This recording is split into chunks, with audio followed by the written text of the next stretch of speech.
Welcome back to Big Trouble in Little Podcast. I'm Andy. I'm Chaz, and I have dice.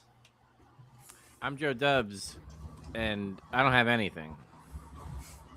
I'm Zach. I have Depression. Dozel Zombie. There you go. That's pretty good. Alrighty, and this is the month of anime. We're watching animated movies from the mysterious Far East.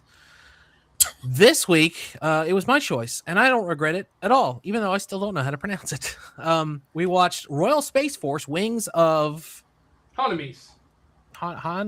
Is that it? Honnêamise? It sounds good. I just said There's it confidently. I have no idea. There's some extra vowels in there, and I don't know if they do anything.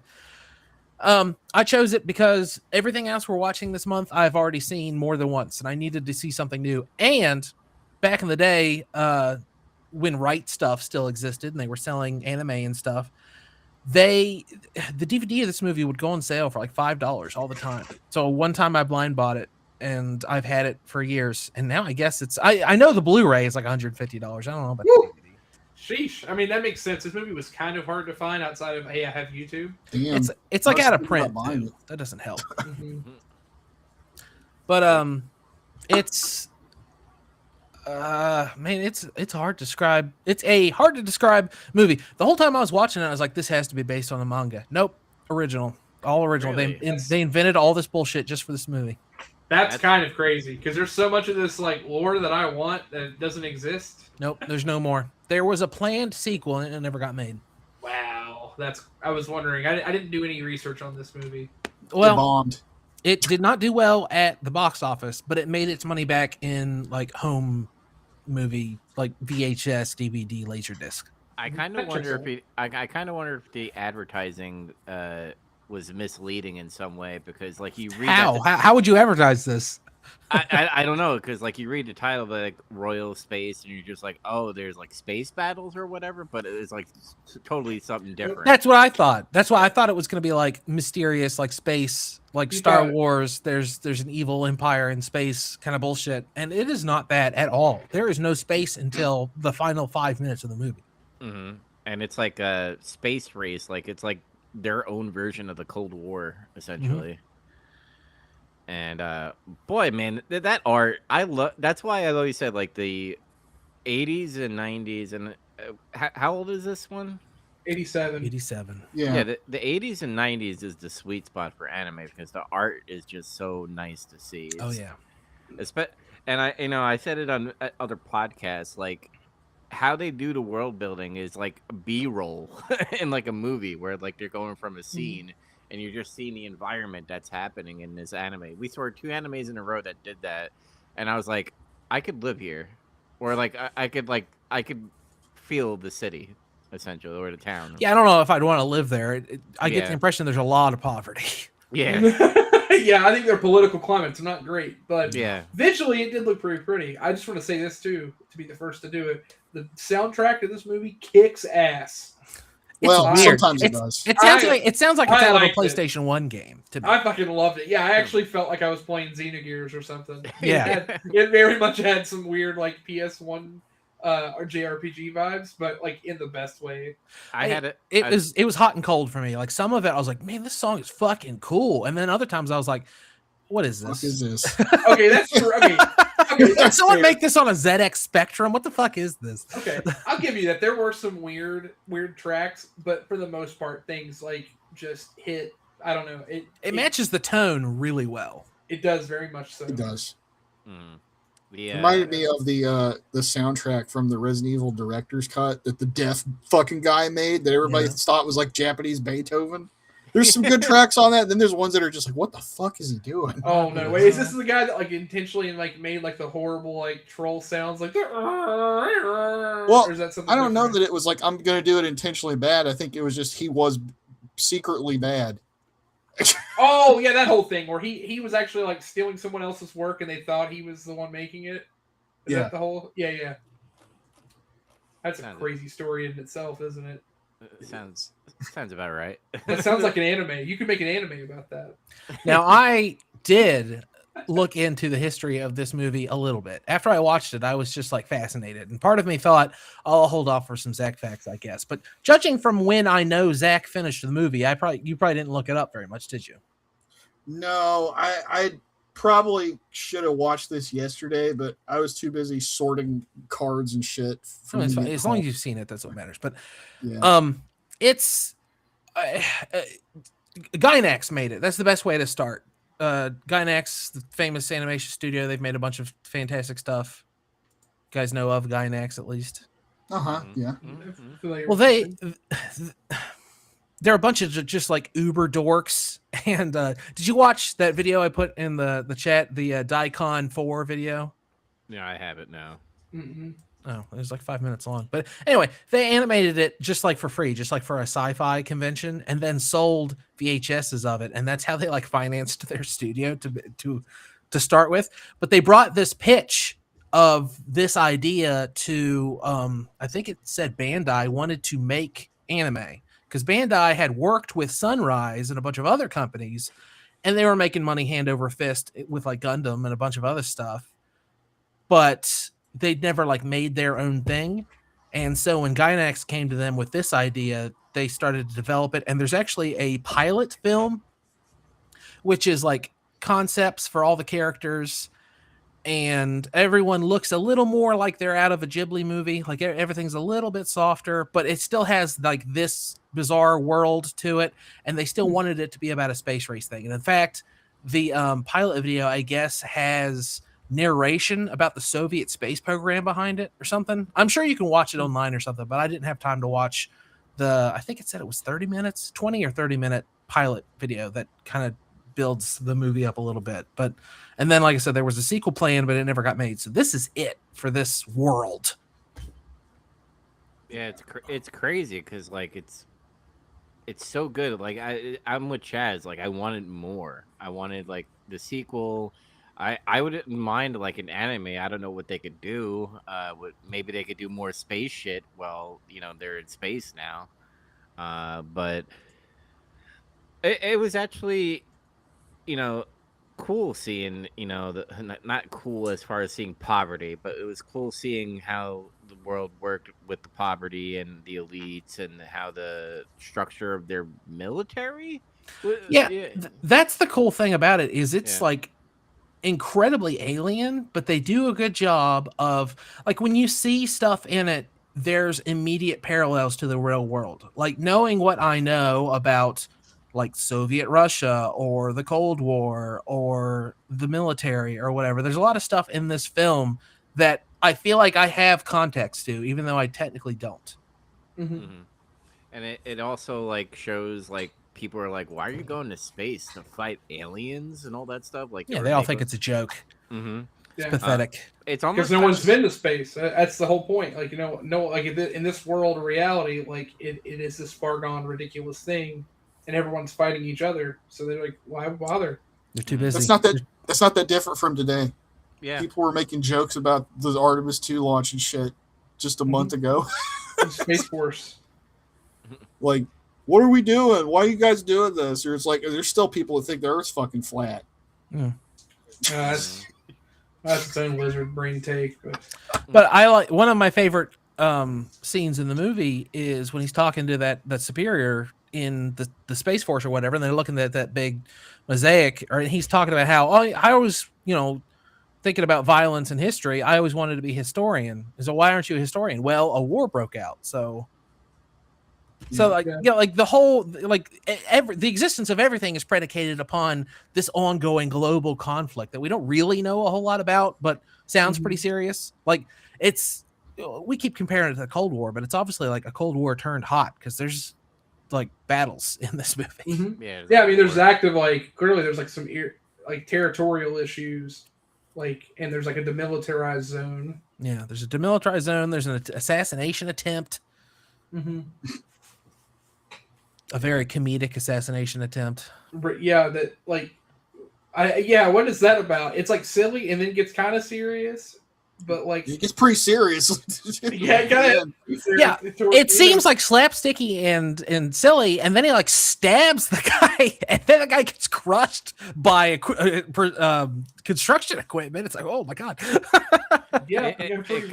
It kind of reminded me of like the old man from Pixar, like when they do like those small episodes between like movies and stuff, and it's always the old guy in Pixar. I thought that was the guy like shooting at him and stuff with that vehicle, because he was like gingerly holding the gun trying to shoot him, and it was like all like comedic, and then like they were having that chase scene where it was destroying fucking homeless people's shelters or whatever.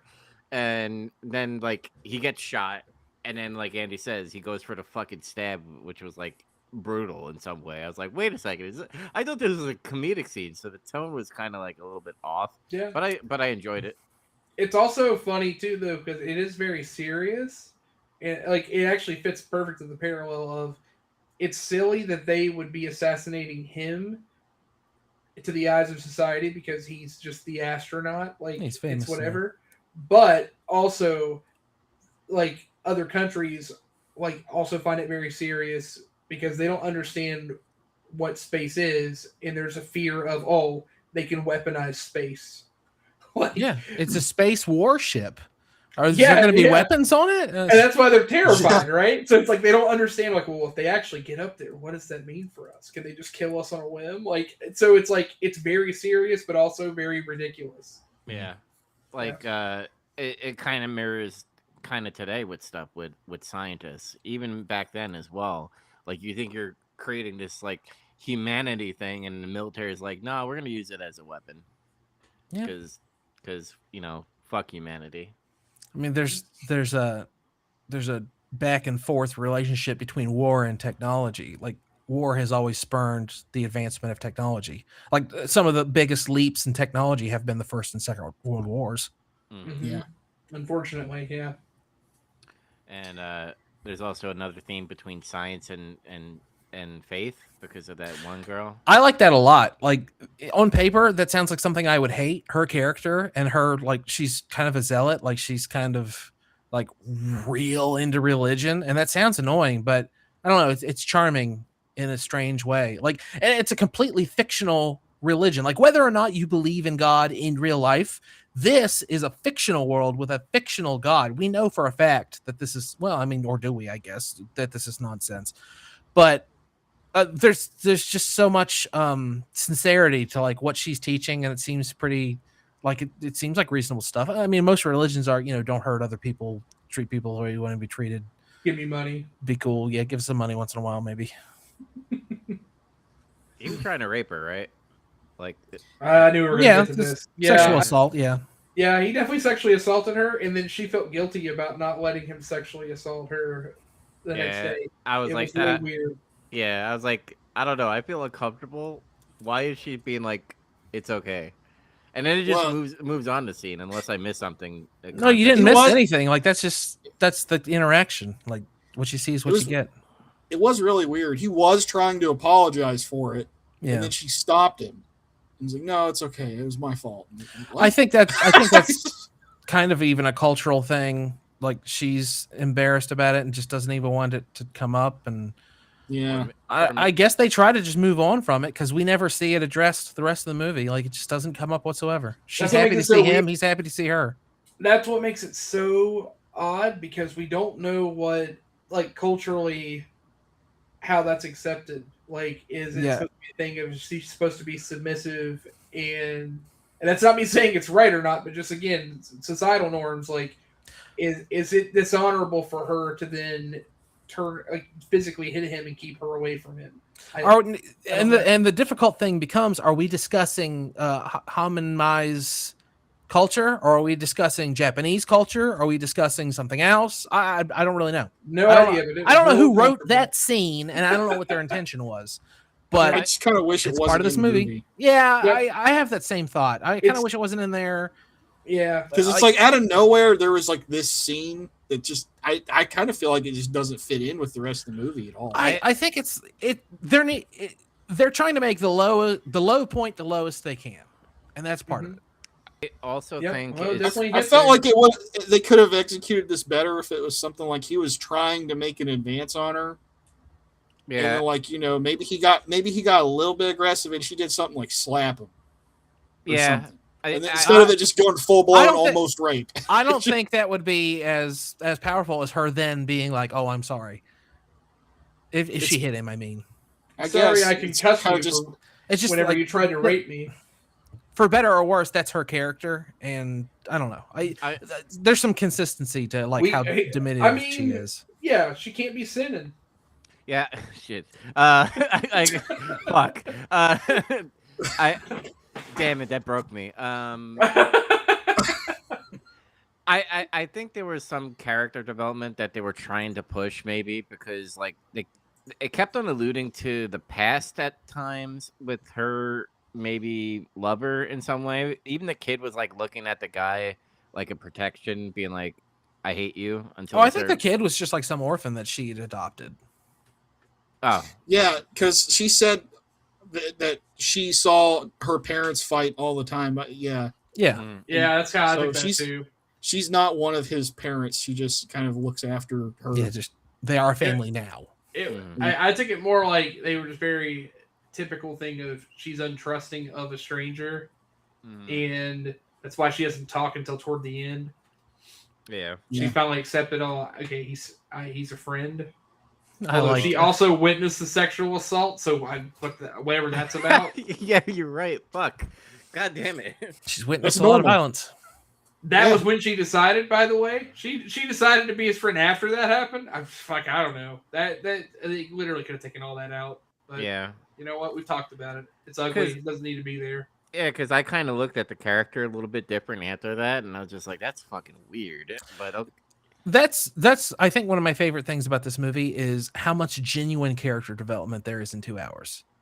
Mm-hmm. That's true. He develops at least an OVA's worth, if not like a series worth, from the first 10 minutes to the last 10 minutes. Yeah.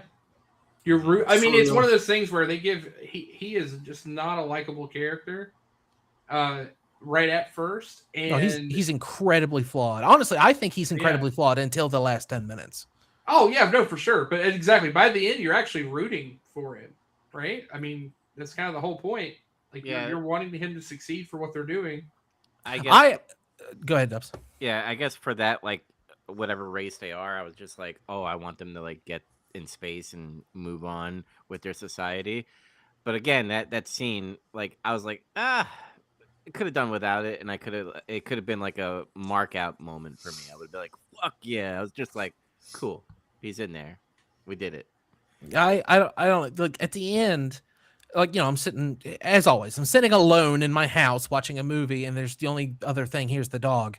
But at the end, when he's in the rocket and they decide to go through with it, and there's a literal battle going on within eyesight of the launch, and there's like all these explosions and missiles and gunshots, I said out loud, wow, this is really dramatic. Like, I laughed. It was like, wow, this is really stressful. Like, it's like a whole bunch happens at the end. And you're like, I'm pretty sure they're going to win, but I really have no clue. Like, it really dumps it all in your lap right away. Because they keep talking about this war and conflict and the potentials for fights, and it's coming because you've seen the enemy discussing it, and you've seen like guys getting into incredibly well animated aircraft and stuff, so it's going to happen. And then when it finally happens, like I don't know, I felt like I was having a hard time taking it all in. Like a lot happens right at the end. Mm-hmm. They also like even if they succeed. They're saying they try to fake you out too. Initially, they make you like it exploded. And then, like, you actually see the rocket. It's just, it's all when they right before the animators started working on this, either Bandai or Gainax paid to have all of the animators flown to Cape Canaveral in the United States, and they watched a shuttle launch so that they could understand how to animate it. That's cool. Something I read that was cool. Oh yeah, that is really cool. They took a bunch of footage and stuff, and they filmed all the like stuff in the museum to help them figure out how they were going to design things. I love how they do that. Like, everybody in Japan that works on some kind of media project, they're like, you're going to go to fucking Europe, and you're going to go to Spain, and you're going to go to Italy and look at these streets so we can design these levels for this video game. Yeah, 100%. They always do that. look at Death Stranding with Hideo Kojima. They fucking set the team to like, what is it, Iceland or whatever? Yeah. Yeah. Yeah. It's cool But stuff. I want a poster of this movie to hang on my wall because the art is so damn good. I like the scene where like you see the Earth and then you see the spaceship just orbiting. Oh, and it's only in black and white. The ship Yeah, is because all you can yeah. see is the sun on the contours of it. That's so gorgeous. It looks amazing. The actual like poster, I have the IMDb page up, and like the movie poster on the side, like that in itself looks awesome. Like every frame of this movie is like a work of art. Like, I could watch this on mute and be satisfied. Yeah. The beginning of the movie was like kind of funny too, because like he's like, why didn't you show up in your uniform? You know, your friend, your fellow soldier died or whatever, and the guy's like talking to his other soldier, and he's like, it's his fault, the reason why he died. And I was like, he just said it nonchalant, like, because when you think of military, right, you think of band of brothers, man. My brother died.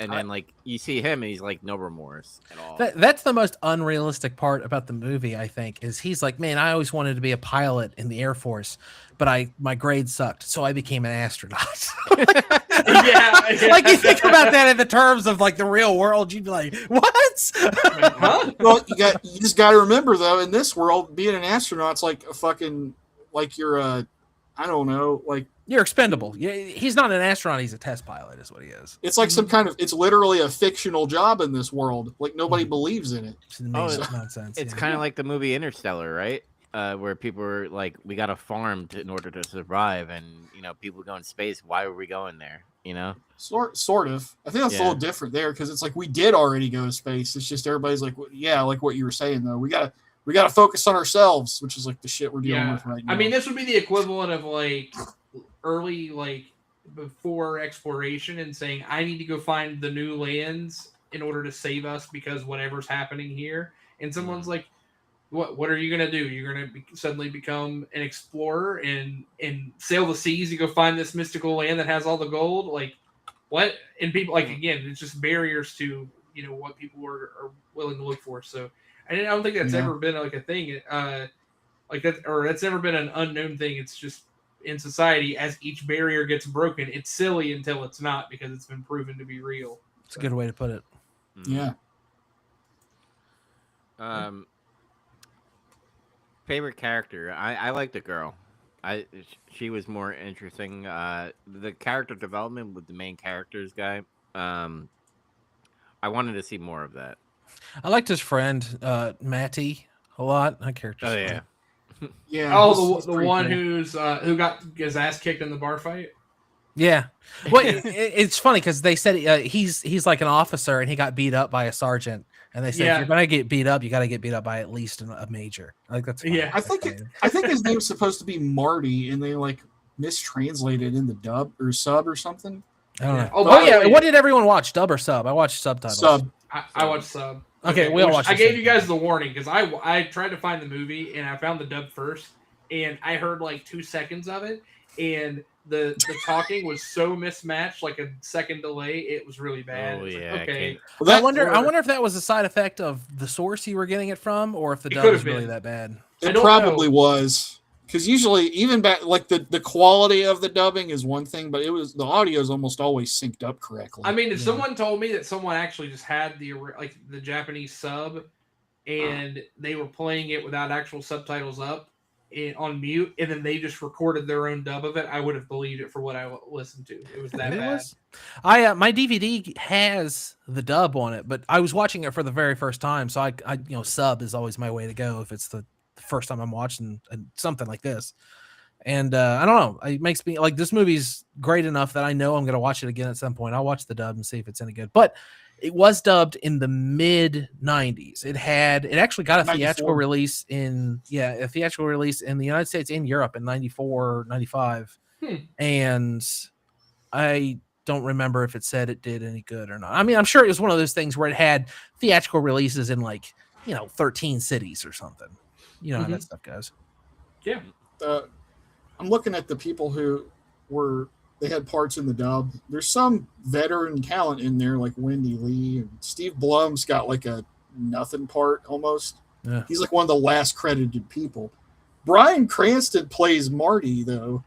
Bryan Cranston has done more than one piece of voice work, so that checks out. Yeah, in his early career, he did some more voiceover stuff. I guess he still does occasionally now, but yeah, it's kind of funny.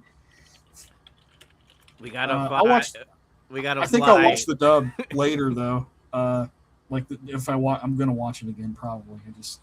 I prefer to own it though, because there was I noticed YouTube artifacts and shit in the version I was watching, and it was bugging me a lot. Like just visually, there's just stuff in it that is not going to be there if you actually had the movie.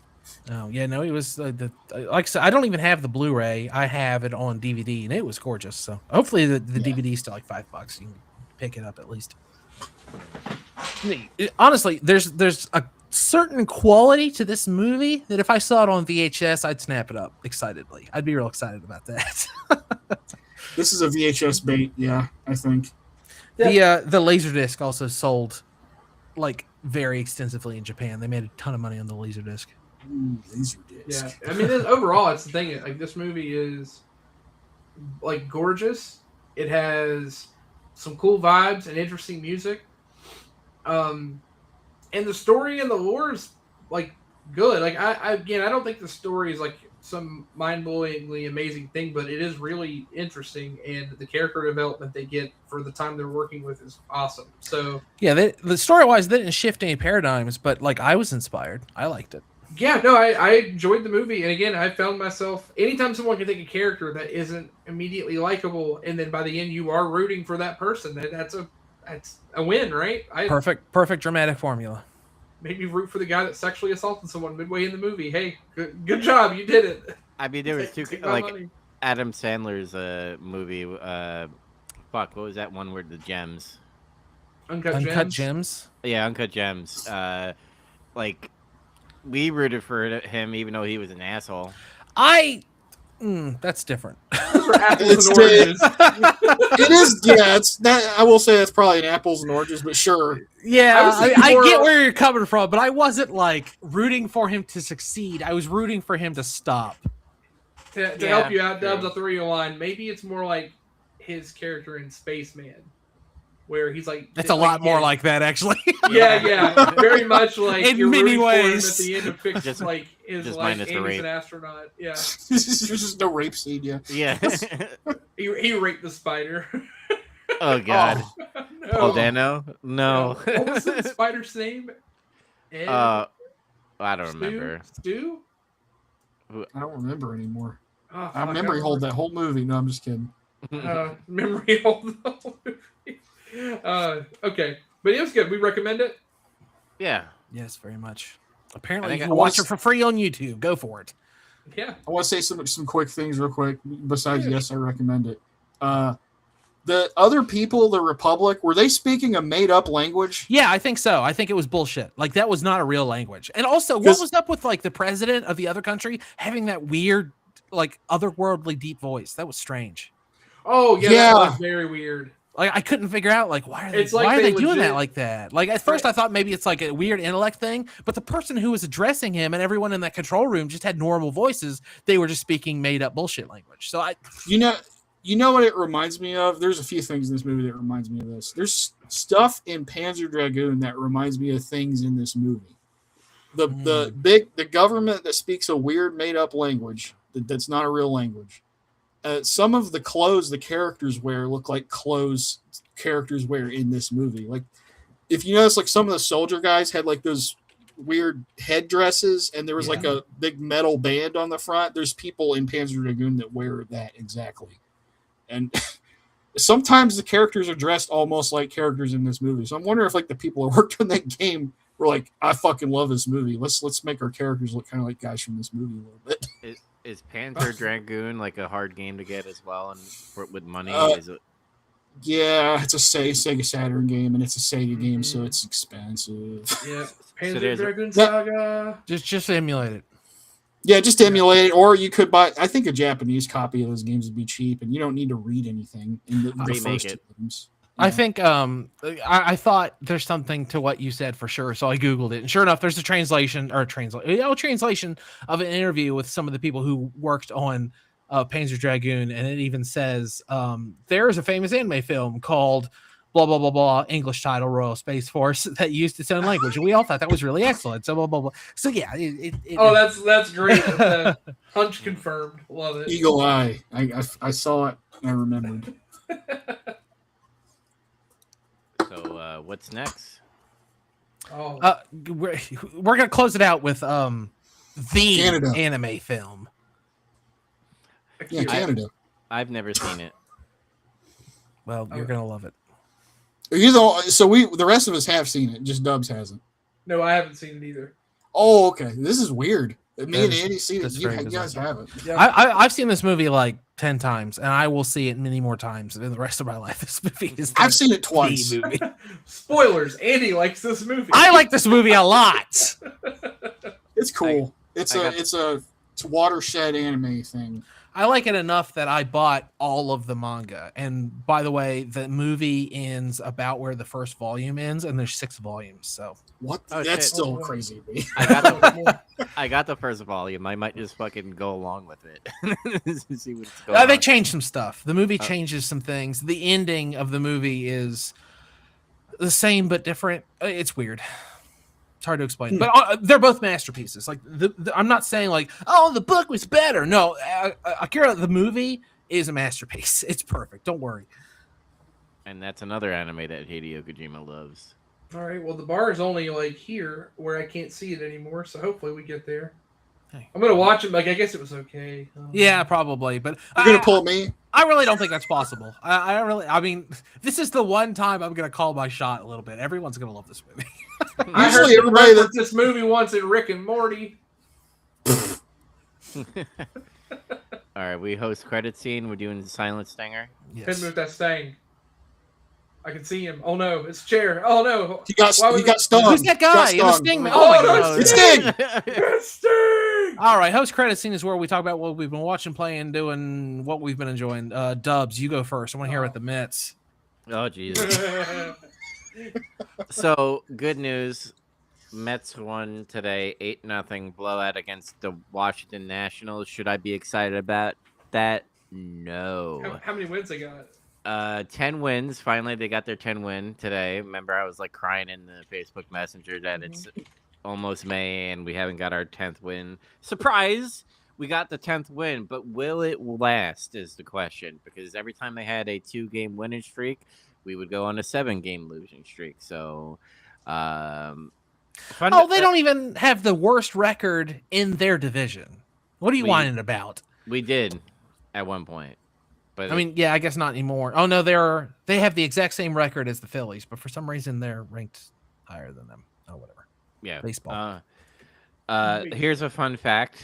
So they're tied for last for worst record. Yes. Yep. In the National League.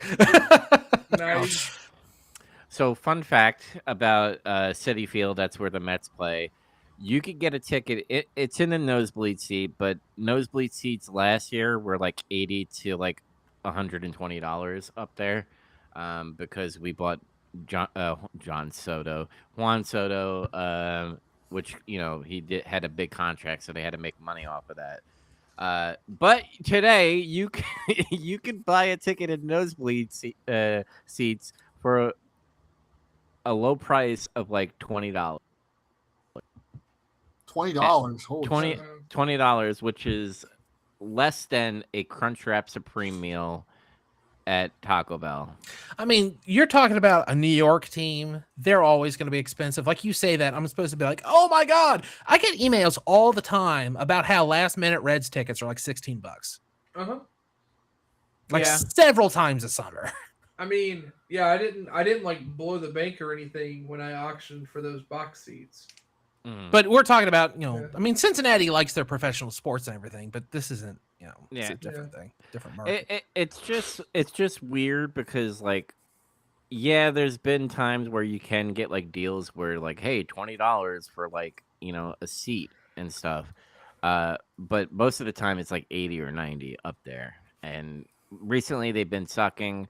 and I don't want to beat a dead horse because I already said what I had to say, but if I have to see one more fucking press conference with our general manager fucking smiling, I'm gonna get motivated to get rich, buy this fucking team, and then fire his ass if he's still on the team. If I ever get rich and buy the team, I thought we were gonna have to add in Minecraft to the end of that, but no, that's okay. You're allowed to. No, it's funny that you say that because I thought about what I was gonna say on the show, but I was like, then I'm gonna have to add Minecraft and then kidding and all that stuff. YouTube turns the surface. Yeah. Let's just say he would be without a job because I fucking hate that guy. He fucking ruined this team because now we actually have good pitching, but nobody's fucking hitting. And you know, if you want to win games, you have to fucking score points. You just can't be like, hey, you did a good job for 7 innings. They should trade some of those really good pitchers for like a bunch of like AAA guys who can kind of hit okay. They should do that. Yeah, but this is the Mets. This is the Mets we're talking about. I'm talking about like stupid buddy ball bullshit. Yeah, it's silly. Yeah. But other than that, I did give an ultimatum in the Facebook Messenger if they do not do something because they either need to fire the general manager or fire the coach. Hey, you said that and they immediately won. Yeah, but they gave them the ultimatum and they met it. Well, they got to keep on winning. They can't just win one game. Oh, you're gonna move those goalposts now, eh? No, move home plate. I guess is the better metaphor. Dude, I'll fucking move all the plates because this team fucking sucks. It's a fucking. They're losers, all of them losers. Wow. Nothing good about them. Send them a letter calling them losers. Like, no, actually, physically write letter to them and send it to them. Send it like a fucking serial killer. Just fucking cut out letters. You're losers. Gonna send a letter calling them losers, and they're gonna be like, you know what, we want to win you over, Joseph. Why don't you come out? And then you show up, and they're like, we thought you were 8. They thought you were a kid calling them losers. They're like, oh wait, no, that's just an angry man. Oh no, angry men who watch sports act like 8-year-olds though. You guys don't get it. Like, I haven't seen a championship ever, and I'm pretty sure you guys probably had. Did you see a Red? When's the last time Reds won a World Series? 90. Oh, so you've seen a fucking World Series? God damn it! I've seen nothing. The last time the Mets won a World Series was 1986 and 1969. 90 something. It might have been 93 or something. Yeah. Yeah. I mean, I get it. My parents 90. It was 90. I was right. Mm-hmm. So like, the Cowboys won the very first year I started like actually watching football was when the Cowboys won the Super Bowl, which is like part of why I was a Cowboys fan for so long. Mm-hmm. And then just I don't know, you just ended up being different about stuff. So I mean, I have a legitimate. I'm like, because you guys were like joking around about Fairweather fan, but I legitimately do not like this science bullshit that's happening with the New York Mets because I still think there needs to be a manager that is going to manage based off of gut feeling.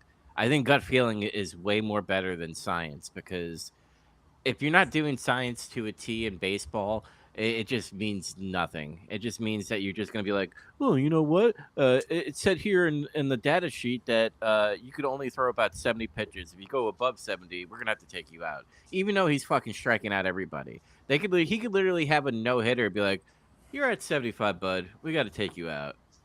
Well, what do you do? Do you wait until he like gives up a bunch of runs? I mean, if a pitcher is looking good and he's at 75 pitches, I leave him in. All right. Yeah. It's called gut feeling. They need to bring that back. Stop bringing this science bullshit. Feels in his guts. He's like a fan from 30 years ago. See? Yeah. It's down your loins. Back when I used to talk like this on the radio, you see? He throws the slider down the plate, and Curly takes a swing, and he's struck out. Anyway, the second thing I want to talk about, because I played Pragmato, it's just a little bit, not a lot. But Dabbleverse stuff, because I've been watching Uncle Rico, and be right back.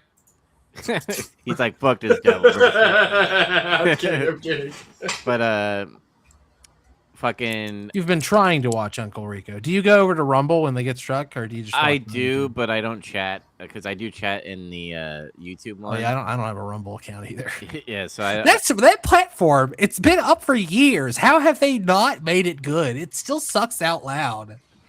Because they're trying to buy all the edgelords and all the fucking right-wing extremists to go fucking stream on there. So, yeah, John has struck Shuli twice, and wait, physically hit him? No, strike meaning like they strike the channel with I think yesterday DMCA. made 36 times. It's at 39 now. He's almost 39. Yeah. Okay. Just wanted to be clear for everybody listening. Yeah, they live in different states. Yeah, John has no balls to do anything. The last time he was like within striking distance of Lady K and what is it called, shitware, because that's what he calls Shuli. And what? That's not even funny. Well, it's oh my god, how much no, forget it. I'm not. No. I was gonna explain it, but in order to explain it, there's like 3 different layers to this shit. Yeah. But he had a chance to like fight them or do something, but he just went to the comedy club and just read out a fucking police report. Also, he was at that Stevie Tomatoes place and he left when they were on their way there, or some nonsense. Yeah, he's a pussy. Okay. And careful, you're gonna drag us to it. He's gonna be talking about us next. Yeah, in Minecraft, he's a pussy in Minecraft. No, he's pussy in real life. I'll stand by that one. Yeah, I'm not gonna go deep into it because there's, like Andy said, there's so many layers to this bullshit of Stuttering John. Bullshit onion. Yeah, but this is not helping him at all. He's literally gonna get sued to oblivion. It's I don't know if it's a shame. It's very entertaining, but it feels like there's a downward spiral, and I feel like we're starting to be able to see the end of the tunnel, which is a shame. Like, now that there's lawsuits and all this other stuff, and Shuli's gonna sue him for like taking down the channel, and the lawsuit of him suing Carl and Shuli's coming to a head, and all this other nonsense. Like, I don't know. I don't know how many more DabbleCons they can plan. When is DabbleCon 3, by the way?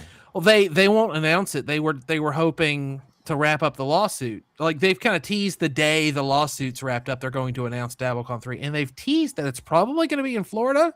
By the way, Ooh. I don't know. Carl said something to that effect because that's where his second house is. If it comes to Florida, you got to go there. I mean, Yeah, you gotta go. Maybe I'll come down. It's if Stuttering John like shows up, that'd be fucking funny as hell. Where's Lady K? Oh, he wouldn't. You know who might go is Chad Zubak, though. That'd be really funny. Oh yeah. That dude is fucking crazy, but it's or have him and Mersh in the same area. Oh my god. Does Mersh live in Florida? Yeah, he does. But yeah, that's all I've been doing is Mets watch hating and hate watching. And watching Shuli and the Who Are These podcasts do their shit. Like they had a. Have you been listening to like the bonus episodes and stuff? Yeah, I've been dabbling.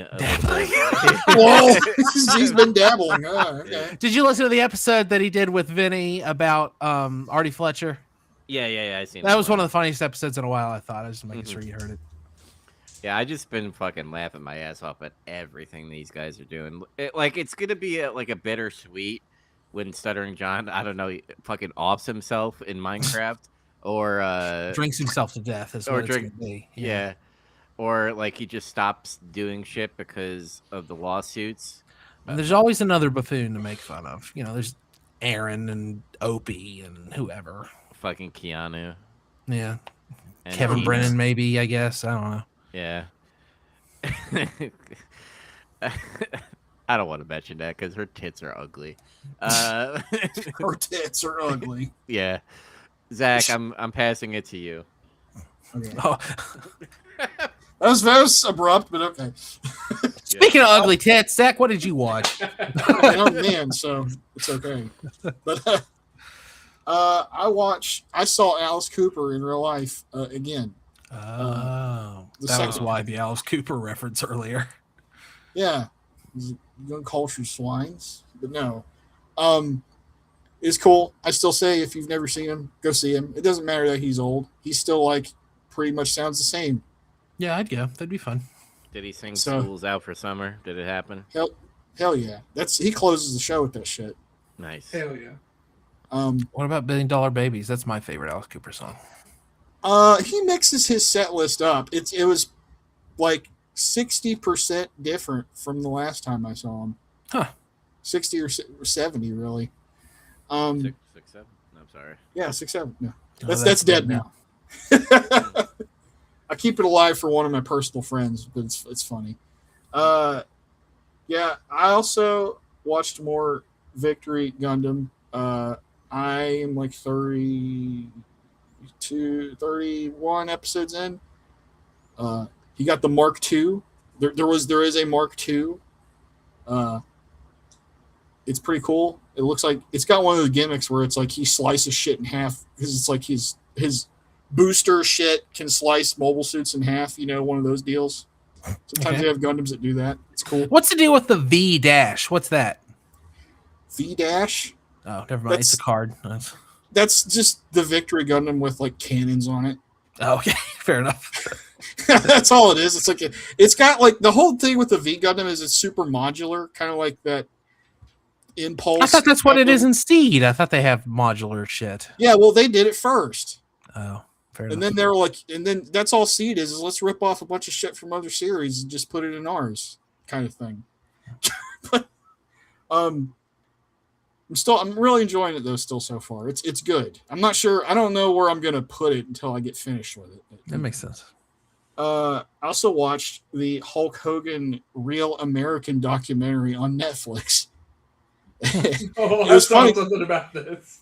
No, I forgot all about it, but then my brother was here because he went to see Alice Cooper here with us, and he's like, he had to work. He works remotely, and he was like, "You want to watch this? Like while I'm working, we can hang out up here and watch this." I'm like, "I guess, sure."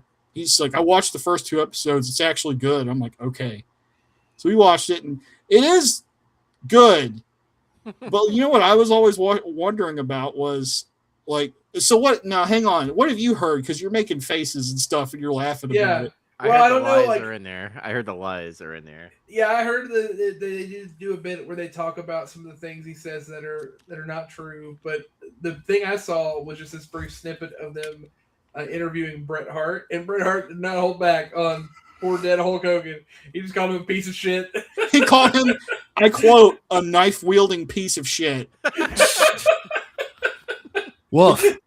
I mean, my favorite thing was like a quote of someone saying, I can listen to what did the guy say? I think he said that he could listen to just unended 1 week rant of Bret Hart talking about Hulk Hogan and Goldberg.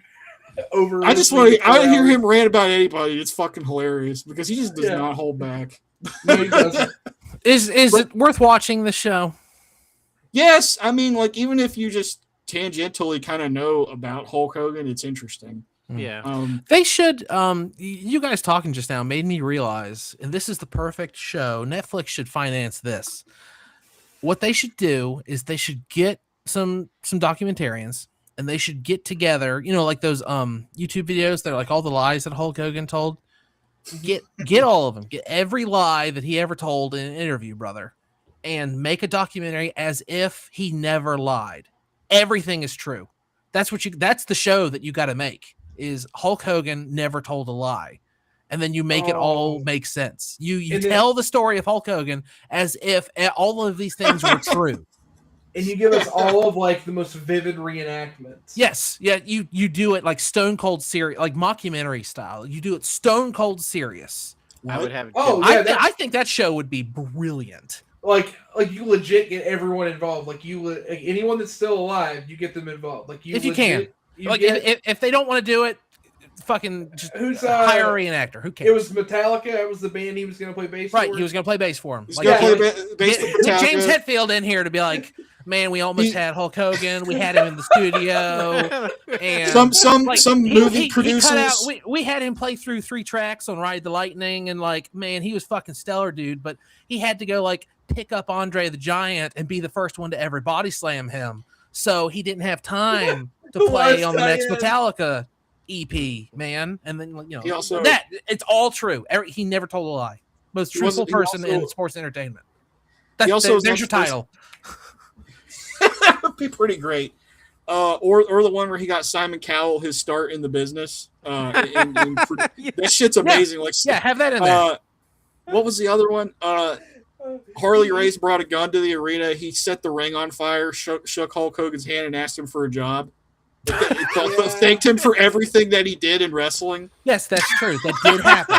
Oh my god! What's the one he partied with Jim Belushi after he'd been dead? Yeah, after he'd been dead for a few years. That's true too. So I want the reenactment of Jim Belushi's ghost party with Hulk. No, they're gonna get James Belushi in there. He says, "I remember that night. I remember because Jim was like out of his mind, and Hogan had to be like, listen, brother, you need to get your life back on track. This is gonna kill you, brother." And he saved Jim's life.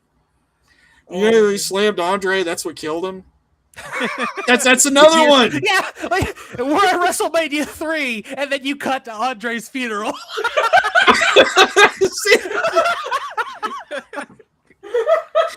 I'm telling you, the show would be brilliant. And you show like a CGI enactment of him, like all the muscles tearing in his back when he slams him, because he always says, "I tore all the muscles in my back, brother, when I slammed him." Oh, it can straight up be like in Ghost in the Shell, like all the muscles. Yeah, exactly. It's exactly like that. Yeah, you exactly. see the hydraulics of his back ripping apart. Yeah. But anyway, though. There's a scene where Undertaker does the tombstone on him because, "Oh, you got me, brother. You got me, brother." And then there's like an extended, like he has to go through physical therapy, and it's like him like learning to walk again or something. He had to call his wife. I know more about Hulk's lies than I thought I did. You know more about his lies than his legacy. That's amazing. But no, all that aside, it is a good documentary, but I was watching out for like any kind of lies or like, them trying to kind of fabricate things a certain way or whatever. It was pretty good about that, but there were still moments, And what's really funny to me though is like that whole thing with Bret Hart and Hulk Hogan. Like for years, he tried to make it seem like, oh, it was just business, brother. That's all it was. It was Vince. But he pretty much just outs himself as he's the one that initiated all that in the documentary. After all these years, he outed himself. And did he talk about Jesse Ventura when he like ratted to Vince about No, they did not bring that up at all. The union thing. Yeah. Then he kind of lied like, "Oh, brother, I see what they're doing. I want to get in on the NWO shit." We know that's not true. Me and Dubs talked about that a bunch. He had to be convinced to do that. Originally, it was going to be Sting. Yep. Then I'm trying to think of the other big ones. They try to make WCW look like it was a bullshit business or something. Like it was like Eric Bischoff was saying WCW was like one step above pornography or something. And I'm like, that wasn't fucking true. Like, what the hell are you all talking about? But whatever. People were looking at those puppies too much. Yeah. But it is good though. And I played some more Gundam cards, obviously. I went to an event and got third place. Figured that out. Wait, second, what? third? It's like second breakfast, it's like third place. So you tied for third? Yeah. Tied for third. All right, there it is. So you got top 4. No, got it. I was the top 4 player. And the new sets come out, GDO 4, and I got a bunch of cards. I bought 2 boxes and some change worth of packs. It's really cool. I got a bunch of ideas for builds, but I haven't done that yet because I spent like literally the last day sorting all this crap. Like the last 12 hours or so just sorting all this stuff and getting all my shit situated. Welcome to my nightmare. Welcome to my nightmare. I think there you're going to like it. There it is. Another reference. You did it. That's it. Chance. All right. Keep it pretty straightforward. I have been working a ton. Honestly, I have not done a whole lot. I won't talk about I've been watching the same show series I have been watching. I will bring up DS9. I'm like almost halfway through season 4. Getting just to a point where like certain characters are really interesting, and now that you've made us watch episodes that were later in the series, I'm like, when is the other shoe gonna drop? Like, Golden Cot is a very interesting and sort of likable character right now. Yes, really... isn't that obnoxious? I can't even knowing what they do. Yeah, it is. It is. No, don't worry. He's got a very satisfying. Until the final season, his arc is like so satisfying and interesting. Yeah, so I mean, I'm enjoying it. There was a great episode that was mainly about Cisco and his son. I won't spoil it. I mean, we talked about it, but it's an amazing episode. One of my favorites so far. I've also noticed a really funny theme of how the entire series hinges on one character more than any other character through just the way it is, and it's Quark. And there have now been multiple instances where Quark has been more or less handed a 50-50 gamble with everyone's life, and he just takes it, and they don't die, and there's nothing else to explain it. I'm like, he's one of the best written characters in all of television. I love him. Oh no, it's great. It really is. Just watch the episode where he swindled the one like Gamma Quadrant guy, and then they end up in a spot where they're fighting with the Jemadar, and then he convinces the guy like, no, I'm a gambler, and they have to defuse the bomb that they're actually selling. It's a whole thing. But, like, yeah, he just does the 50-50, and they end up living. And then he still convinces the guy, even though he's clearly already scammed him once, to, like, no, just take a risk and do business with me. And it's just like, he's great. His character's wonderful. I really like all of the Ferengi characters. Have you seen the Grand Nagus yet? Several times. Good. Oh yeah, he's played by the Walshan. guy. Walshan. Yeah.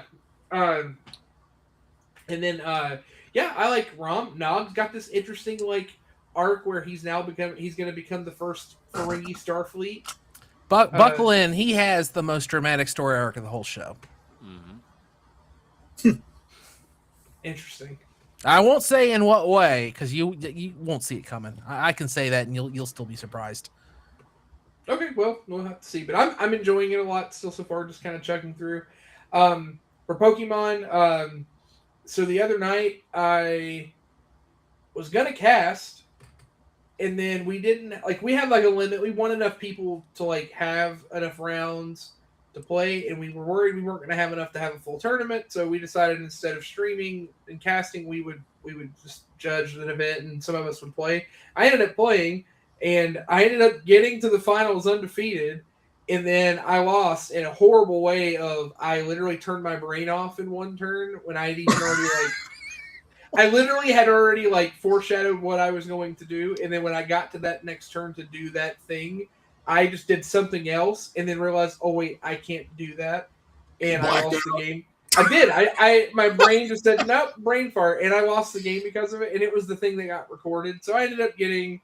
I actually got third place because I dropped after the loss, but that is now the fourth time in a row, or not in a row, but fourth time I have made it to the finals like that in one of these tournaments and lost. Not that exact way, but like I've lost. I've lost 4 times now in that type of situations. It sucks. It just sucks. But I was gonna say you might start taking some brain pills if that's the 4th time that's happened. Well, not the brain. Yeah, I don't need brain pills. The the brain farts aren't the thing happening all the time. Sometimes I just lose because I was supposed to lose. It's okay. They call him Chucky Brain Off McGee. It was a work. You were supposed to lose that match. I understand. That's what it is. So, and then I'm just trying to figure out. I am. Doing a big thing. I guess I'm gonna wait to the end to kind of still give everybody a clip or whatever for what we're where you can watch it and everything. But yeah, I'm gonna be doing a conquest with Tricky Jam, Andrew Mahone, on his channel in a couple of days, and it's exciting, but also a little nerve wracking because I have not figured out exactly what I'm going to play yet. And I got to bring 4 decks, cards. So I am, in fact, you got to bring cards. It's exciting, but yeah, I'm still figuring that out. So like literally, after what are the 4 colors that you're considering? I don't know yet. I don't know. Oh, yeah. So I thought you meant you had it narrowed to 4. You don't know beyond that. Oh no, I have to pick 4. Like I have to bring 4. Oh, okay, all right. So the way it works is we play a best of 7 series, but the way it is I have to win with all 4 of my decks to win the match. Woof. I have to win a game with all 4. Yeah, so I sounds like a time sink. Well, kind of is. It's definitely like the you need Pikachu, Hypno, the trash pile. Magnets. You need magnets. I love how you're describing them. Actually, funny enough, the deck that I have right here. Hold on, I'm just gonna show it because I want you to believe me. Zach hold just on. Chose electric. I was about to say there's 4 of us. We're each. I don't know. Magnets is not here. Fuck magnets. How do they work? How do they work? Yeah. Trash pile. Trash pile is actually Garbodor. In the deck. Yeah, Garbodor is in one of the decks I'm considering. Right. So there's that, but no Pikachu, no Hypno, none of that bullshit. Delmice. Is it like a gauntlet match that you guys are doing? Like they More have or less. Yeah, okay. Yeah, that's kind of what it is. But yeah, I mean, I'm gonna play water. I'm the water guy. Like they know for sure I'm gonna play water. So like that's no doubting that. So you choose water. Zach chooses electric. He'll still lose. Psychic. Dogs pick rock. Psychic will probably be one of my other decks. Dark, I've just shown that, and then fighting is probably my 4th one. But I'm gonna bring 6 total because we also want to make sure there's a good overlap. Because like part of it too is like, we want to make sure we're showcasing a good combination of different decks, and we're also showing off new cards that haven't come out in English yet. So like that's another part of it. It's not just playing established decks, but also trying a few new things. So. Yeah, no, I think it's gonna be a good time. I'm excited. Just make your whole deck Geodudes. There you go. That sounds like a stupid trainer you run into in one of the games. Yeah, I can't. My favorite Pokemon's Geodude. It looks like that kid from like Christmas Story wearing the aviator cap, and they just have Geodudes. When you beat him, it just says "rock on," and then every time you talk to him for the rest of the game, that's all he says. Rock on. No, that's what he says when the fight starts, and at the end he goes, "Oh, rock off." Oh no, that actually checks out. Don't bother me right now. Don't bother me right now. I'm thinking, and you just play a bunch of psychic Pokemon. Ow. Oh goodness, but yeah, I'm just preparing for that. I've got nothing else really though. Andy, tell us what you're into. I played Gundam too. I played a release event today. I got 4th, I think. Yeah. Second, third place. You got second, third place. Good job. I got second, third place. I did it. Honestly, I only lost 1 game, and I've been going over it in my head since I lost that game. And I think I lost on some nonsense because they were all new cards, and I think he used it wrong, and I didn't catch it, and it's been bugging me. And I don't know if that's what happened for sure or not. So I'm just gonna have to learn to live with it. do you remember what the card was that he used? I thought it was overwhelming pressure, but that card doesn't have a burst, so it couldn't have been. What did he use? I don't know. So I don't know. It was something that came out of his shields, and it killed one of my turn A Gundams. Not the big one, the little one. I actually got the turn A out twice, the big one. I pulled one for the event, but no one had anything in their trash except blockers, so I couldn't do anything cool with it. It was just a 4/4. I could block with it. Well, no, you can't because you can only use its ability on your turn. Yeah, that's why is that even an option then? I don't. It says on the card you can make it a blocker. I guess it's there are some cards that are like all of your blockers gain something. Maybe you can use it for that. No, remember there's cards where you can stand your card again after you. Oh yeah, there's bases that do that. Yeah, actually that'd be a kind of an okay combo. But anyway, I played that and I got second, third. We got to work on how you guys tell what place you get. Yeah, it's like if I got top 4. I got top 4. If you play in a 10-person tournament and you get 9th, you say I got top 9. or I got top 10. That's right. That's what it is. I was fine. in the top 10 out of 10. I played in a 64-person tournament, and I got top 53. It's a quick sidebar, but I remember going to one of the Wakana events I went, and one of the guys with me, bless his heart, like, just... he's a special fella. But we're all... Like, I ended up winning the event, and we're all driving back. I won. One of the other guys in the car got... I think he got top 4, because, you know, they play quarterfinals. And it's not beyond that. And everybody's, like, talking about it, and at some point, he just, like, brings up what place he got. He goes, yeah, well, I got top 36. And someone went, Alex, there were 37 people. It wasn't 37, though. He didn't get last. God bless him. And it's like, it just, I don't know, just, oh, it's so funny the way you put it. But... All right, but besides that, I finally found time to watch the Trailer Park Boys movie. I love it. It's great. I'm going to watch Countdown to Liquor Day next. And I was looking for something to watch, and at a Gundam event on Thursday, someone was talking to me about the Penguin television show, and he basically talked me into watching it because I talked about how much I liked the Batman, and we were talking about the trailer for Clayface. Mm-hmm. So I get myself on get myself there on the HBO Max, and I'm looking up shows to watch, and I see The Sopranos, and I'm like, oh, I never finished The Sopranos, so I started watching The Sopranos instead. Wow. It took me a little bit to figure out where I was, because when I was watching it initially, I was mooching off my sister's account, and now I have my own account like an adult, but it doesn't have my watch history. But luckily, it's hard. You got to like go through the episodes and be like, all right, well, who's dead? Is the horse still alive? Okay, no. Is Joey Pants still? No. Okay. Is Tony banging a hot Italian chick? Yeah. Which mistress does Tony have in this season? Yeah. Is it the BMW lady or is it the other one? Is it the Russian broad? What's going on? Is the priest banging his wife? Yeah. So I had to like figure it out, and then I had to rewatch. I think just like 1 or 2 episodes, which was good because it got me back in the swing. What the hell was going on? And I wrapped up season 4, I think, and now I'm gonna start season. What is it? 6 seasons, right? Yeah, 6 seasons. Yeah, I got 2 seasons left, so I'm gonna try to finish The Sopranos now. And then you can watch The Penguin. Yeah, I mean they're kind of the same thing.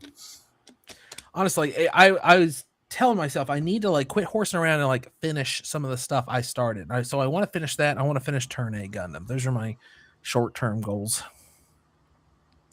But yeah, that's kind of all I've done. I mean, the plug we should do this week is pretty obvious, Chaz. Where exactly are they going to be able to see you play with Tricky Jim and do this big gauntlet tournament?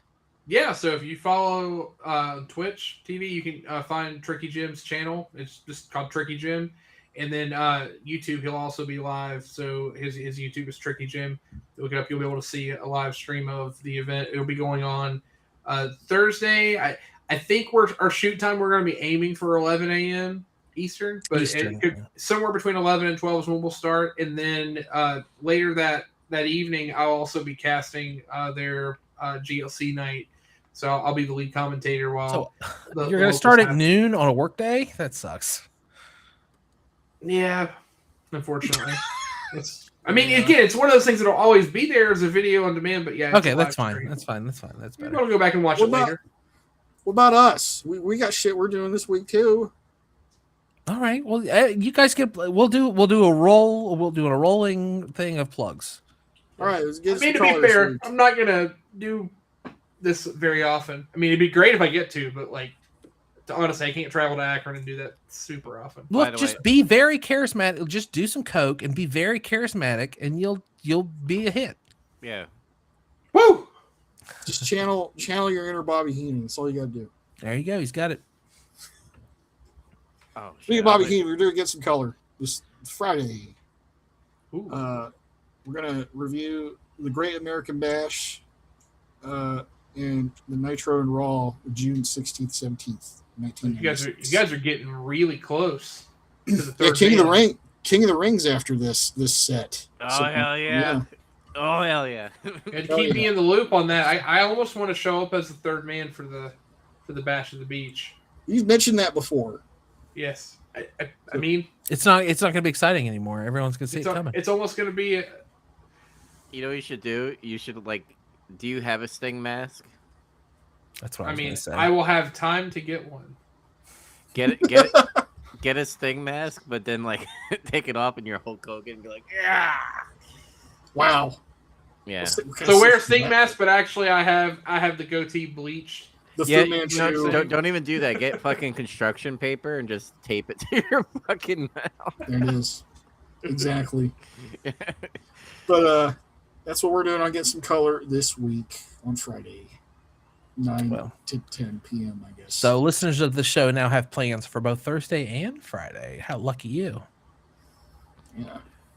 But, do you have a plug too, Dubs? No. I was gonna fucking set you up. I was be like, you did a stream recently. Oh yeah, no, I did. I did an experiment. I did a live stream. I got 2 boxes of the new Gundam set, Phantom Aria. I just opened one whole box on the live stream, and people watched. And we discussed what cards were going to be good and what cards suck on ice. And it's archived on Big Trouble Rips, so you can go watch it. Honestly, I was like, I'm going to open a whole box. This is going to take all night. It took like 26 minutes. Yeah. You had good discussions with those other people in there. I was just being like, hey, that's cool. That's what I kept to say. I got some cool looking cards, and that's fine. You don't have to know everything. You don't have to know the game inside and out. But yeah, I had a great time. If you can watch that, great. And honestly, if you don't have time to watch it, don't worry. You're gonna watch less than 3 minutes every single morning at Big Trouble Rips. That's all I do. Right now, it's just all Gundam anyway because that new set's out. But as I was saying, you have plans for Thursday and Friday, but in between them at some point, make sure that you find time to watch Akira, and then follow us on iTunes or Spotify or Google Podcast, or of course on YouTube if you want to see the action. And come back here next week, and we will discuss the anime movie Akira. Thanks for listening. Later, guys. See ya. Peace.